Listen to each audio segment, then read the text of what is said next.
उप मुख्यमंत्री ब्रजेश पाठक का बयान आया है। आज डॉक्टर श्यामा प्रसाद मुखर्जी का जन्मदिन हम लोग बड़े धूमधाम से मना रहे हैं। जनसंघ काल से अब तक भारतीय जनता पार्टी उनके विचारों को जन जन तक पहुंचाने का काम कर रही है। देश के अन्य राज्य जैसे जम्मू कश्मीर में उनके अधिकार मिले हैं। श्यामा प्रसाद मुखर्जी साधारण व्यक्ति थे। देश के आज़ादी के बाद जब सरकार बनी, भारत के आन बान शान को बरकरार रखने के लिए उन्होंने इस्तीफा दिया। प्रदेश की जनता से मैं कहना चाहता हूं कि भारतीय जनता पार्टी श्यामा प्रसाद मुखर्जी के मार्ग पर चलकर देश को मजबूत करने का काम करेंगे। भाजपा प्रदेश अध्यक्ष भूपेंद्र सिंह चौधरी का आया बयान। जनसंघ के संस्थापक डॉक्टर श्यामा प्रसाद मुखर्जी की जयंती पर हम यहां उपस्थित हैं।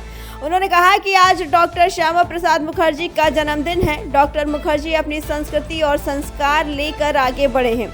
कांग्रेस की सरकार में देश के बहुसंख्यकों के साथ भेदभाव किया। इसके विरोध में उन्होंने अपने पद से इस्तीफा दिया। इसके बाद उन्होंने जनसंघ की स्थापना की। कांग्रेस ने जो भारत में कश्मीर को तोड़ा, जिससे देश में अराजकता पैदा हुई, कांग्रेस का विरोध डॉक्टर श्याम प्रसाद मुखर्जी जी ने किया। इसके बाद उन्हें जेल में डालने का काम कांग्रेस ने किया था। आज जिस प्रकार से कांग्रेस के लोग संविधान को लेकर देश में भ्रम फैलाने का काम कर रहे हैं, देश की जनता ने उन्हें इनकार कर आईना दिखाया है। बड़े धूमधाम के साथ हम सब मना रहे हैं। पंडित श्यामा प्रसाद मुखर्जी जी आधुनिक भारत के शिल्पकार थे।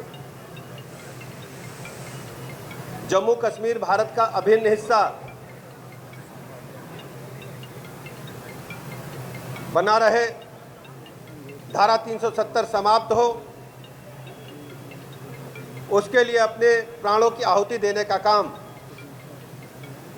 श्यामा प्रसाद मुखर्जी जी ने किया और उन्हीं की प्रेरणा की बदौलत जनसंघ काल से अब तक भारतीय जनता पार्टी लगातार देश के अंदर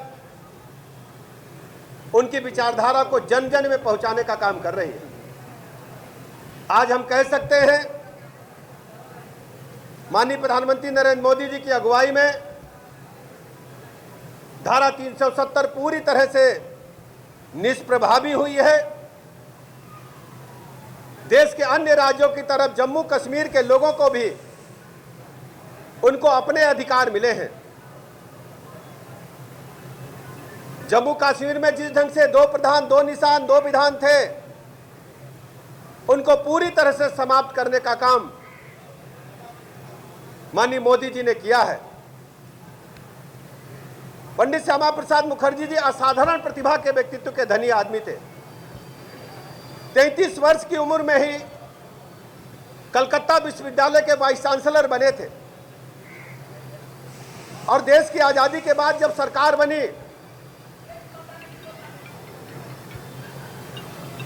भारत माता की आन बान शान को बरकरार रखने के लिए नेहरू जी के मंत्रिमंडल से उन्होंने इस्तीफा देकर के जन जन में भारतीयता की अलग जगाने का काम किया था। ऐसे महापुरुष की जयंती के अवसर पर हम पूरे प्रदेश वासियों को बहुत बहुत बधाइयां और शुभकामनाएं देते हैं और उत्तर प्रदेश के सभी लोगों से मैं कहना चाहता हूं कि हम सब पंडित श्यामा प्रसाद मुखर्जी जी के, पंडित दीनदयाल उपाध्याय जी के सिद्धांतों पर चल करके पूरे प्रदेश को जन जन में जोड़ते हुए हिमालय की चट्टान की तरह देश को मजबूत करने का काम करेंगे। इन्हीं शब्दों के साथ मैं आप सबका हृदय से आभार प्रकट करता हूं। विशेष रूप से आभार प्रकट करता हूं अपने प्रदेश अध्यक्ष आदरणीय भूपेंद्र सिंह चौधरी जी का, जिन्होंने बहुमूल्य समय निकाल करके लखनऊ में कार्यक्रम को सफल बनाने का काम किया। हमारे बीच में प्रदेश के महामंत्री संजय राय जी, भारतीय जनता पार्टी के वरिष्ठ नेता आदरणीय नीरज सिंह जी, नगर अध्यक्ष आनंद द्विवेदी जी, राज्यसभा के सांसद आदरणीय ब्रजलाल जी, माननीय विधायक नीरज बोरा जी, माननीय विधायक आदरणीय रामचंद्र प्रधान जी, आदरणीय माननीय विधायक योगेश शुक्ला जी, प्रदेश के उपाध्यक्ष सुधीर हलवासिया जी, सुनील यादव जी, शिवशंकर शर्मा जी, अभिषेक कौशिक जी, वरिष्ठ नेता अमित टंडन जी, अभिषेक खरे जी, आदरणीय मान सिंह जी, उपस्थित सभी हमारे वरिष्ठ नेतागण, माननीय पार्षदगण, सभी का मैं हृदय से आभार प्रकट करता हूं। बहुत बहुत धन्यवाद। हमारे प्रेरणा स्रोत जनसंघ के संस्थापक अध्यक्ष डॉक्टर श्यामा प्रसाद मुखर्जी जी के जन्म दिवस के इस कार्यक्रम में उपस्थित भारतीय जनता पार्टी के महानगर अध्यक्ष जी, उत्तर प्रदेश सरकार के उप मुख्यमंत्री, हमारी पार्टी के वरिष्ठ नेता आदरणीय ब्रजेश पाठक जी, आदरणीय संजय राय जी, आदरणीय ब्रजलाल जी, प्रिय श्री नीरज सिंह जी, मीडिया के सभी साथी भाइयों बहनों, आज हमारे प्रेरणा स्रोत और जनसंघ के प्रथम अध्यक्ष डॉक्टर श्यामा प्रसाद मुखर्जी का जन्मदिन। डॉक्टर साहब ने हमेशा राष्ट्र की सुरक्षा, राष्ट्र की अखंडता और अपनी संस्कृति और अपनी परंपरा और विरासत को लेकर आगे बढ़ने का काम किया है। डॉक्टर मुखर्जी एक महान शिक्षाविद थे और देश के विभाजन के बाद जिस प्रकार की परिस्थिति उत्पन्न हुई और कांग्रेस की सरकार ने, जवाहरलाल जी ने एक प्रकार से तुष्टीकरण के आधार पर देश के बहुसंख्यकों के साथ जो भेदभाव किया, उसी के बाद उन्होंने नेहरू जी के मंत्रिमंडल में जो संयुक्त मंत्रिमंडल था उसमें उद्योग मंत्री के नाते वो दायित्व निभा रहे थे, छोड़ने का काम किया और भारतीय जनसंघ की स्थापना की, क्योंकि उस समय देश के बहुसंख्यकों की बात कहने वाले राजनीतिक दल की, राष्ट्रवाद की विचारधारा पर चलने वाले एक दल की आवश्यकता थी और डॉक्टर साहब ने उसे आगे बढ़ाने का काम किया। जनसंघ की स्थापना हुई और जिस प्रकार से कांग्रेस पार्टी और कांग्रेस पार्टी के बड़े नेता जवाहरलाल नेहरू जी के द्वारा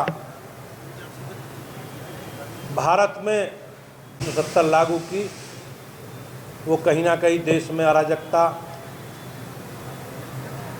और देश की अखंडता से एक प्रकार से बड़ा समझौता सरकार ने किया था। हमारी पार्टी ने, जनसंघ ने उस परमिट व्यवस्था का, विशेषाधिकार का, जो कहीं ना कहीं एक विशेष तबके के दबाव में लागू किया गया था, उस निषेधाज्ञा को तोड़ने का काम किया। गिरफ्तारी हुई और 23 जून को उनका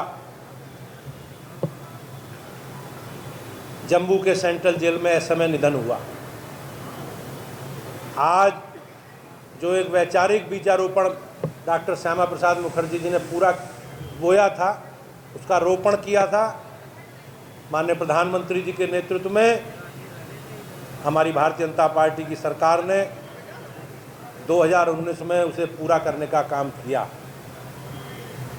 आज जिस प्रकार से कांग्रेस पार्टी और विपक्षी दलों के लोग संविधान को लेकर समाज में भ्रम की स्थिति पैदा करने का काम कर रहे हैं, हमारी पार्टी ने, हमारी पार्टी के प्रथम अध्यक्ष के द्वारा उस संविधान के संरक्षण के लिए, उस संविधान को बचाने के लिए और पूरे देश में संवैधानिक व्यवस्था लागू हो, उसके लिए उन्होंने बलिदान किया है। ऐसे मनीषी का आज जन्म दिवस है। मैं अपनी पार्टी की ओर से, अपने सभी साथी कार्यकर्ता भाइयों बहनों की ओर से उन्हें श्रद्धा सुमन अर्पित करता हूं और निश्चित रूप से जो मार्ग उन्होंने छोड़ा है, जो रास्ता उन्होंने दिखाया है, भारतीय जनता पार्टी माननीय प्रधानमंत्री जी के नेतृत्व में हम लगातार जन कल्याण के साथ उस पर आगे बढ़ेंगे। मेरी ओर से बहुत बहुत शुभकामनाएं।